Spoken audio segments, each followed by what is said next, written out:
a Muslim must have life goals. Get rid of this mentality that I see a lot of our young brothers and sisters, well, even older ones, the Muslims, where we think we can just sit on the border just like that, pray 5 times a day, fast our month of Ramadan, pay our zakat, go to Hajj, get married, and for some men marry many women, up to 4, and have children, teach them the Quran, and that's it.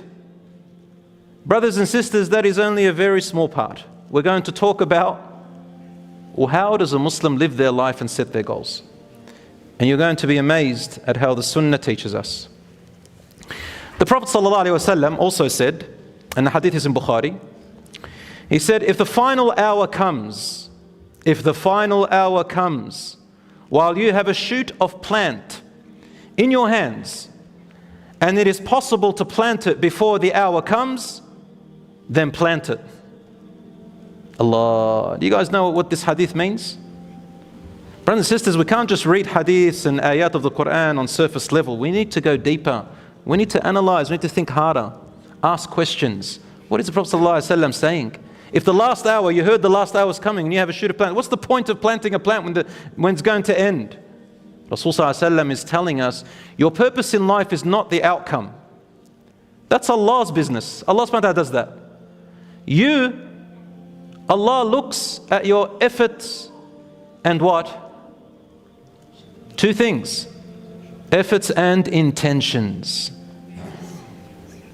إِنَّمَا الْأَعْمَالُ بِالنِّيَّاتِ. All actions are by what? By intentions. Okay, let me ask you a question. If I entered a room and I saw a cup that had some liquid in it, and I wanted to drink wine, and in that cup was what looked like wine.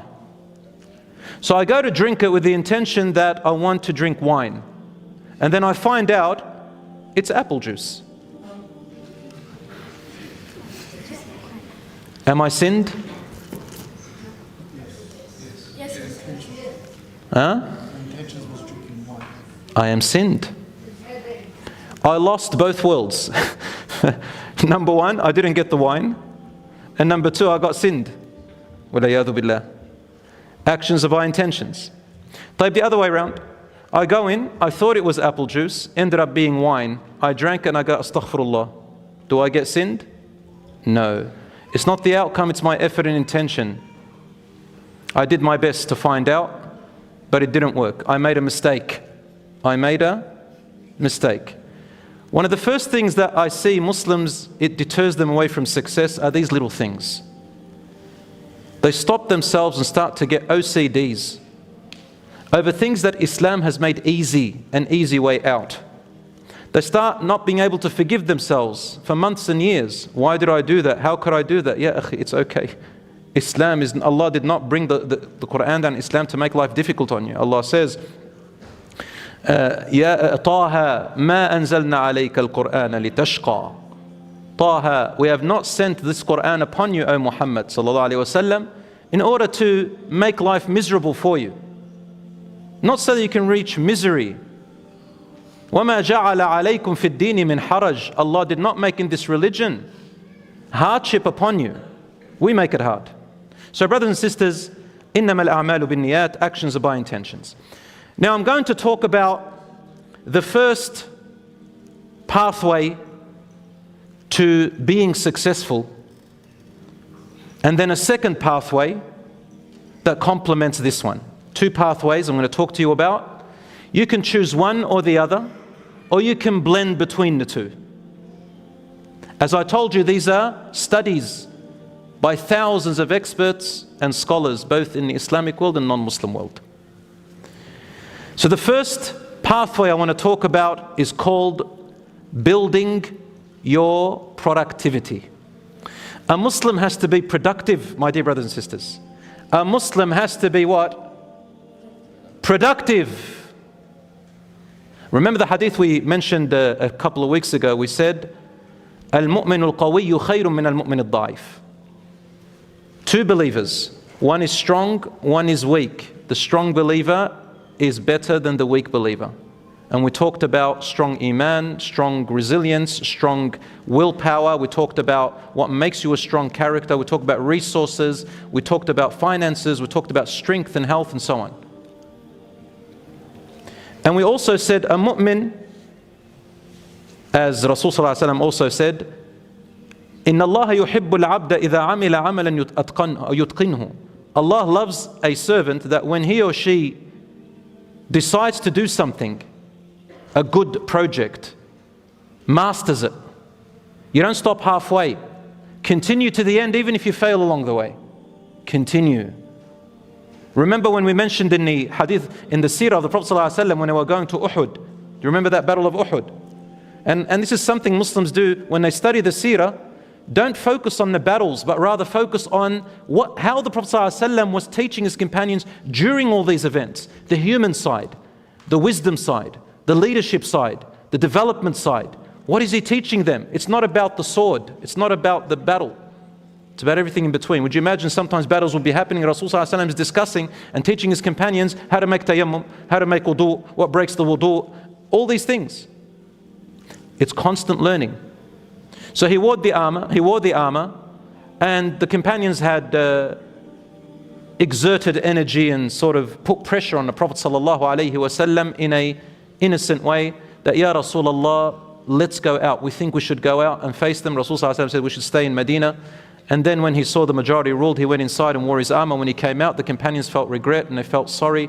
They felt that they may have put pressure on the Prophet ﷺ, and they regret, and they said, Ya Rasulullah, forgive us. We may have compromised and made you feel a little bit uncomfortable, so we'll go with what you said. And he said, a prophet, when he wears the armor, does not take it off. Meaning, as Allah says, فَإِذَا عَزَمْتَ فَتَوَكَّلْ عَلَى اللَّهِ. Once you make a decision and you're determined, then keep going. Don't stop. My beloved brothers and sisters, success is to have goals and to achieve those goals. So dear brothers and sisters, have goals in your life, have life goals, and think big, dream big. It's free to dream, then why are you so stingy while dreaming? When you dream something big, but start small. Start with whatever you have and don't stop until you reach your goal. And remember, Allah subhanahu wa ta'ala wants you to become successful. Allah wants you to achieve. Allah doesn't want to give trouble in your life. Allah doesn't want your life to be miserable. But sometimes Allah tests you so that you come closer to Him, to make you stronger. Worship Allah, work hard, and be productive Muslim. Allah subhanahu wa ta'ala will make you successful. And remember, there is no shortcut to success. You need to give your effort. You need to be consistent. You need to be persistent. And you need to work very hard. And when you do so, Allah subhanahu wa ta'ala will open the doors of opportunities for you. Go and flick the pages of history and you'll see how the successful people became successful. How did they achieve so much success in their life? And you'll see that each and every one of them went through hardship. They worked hard and they didn't give up on their dreams. So dear brothers and sisters, from today, write down your life goals and work towards it. And also, start and take action from now. Don't wait, because procrastination will kill your dreams. So, be productive and enhance your knowledge.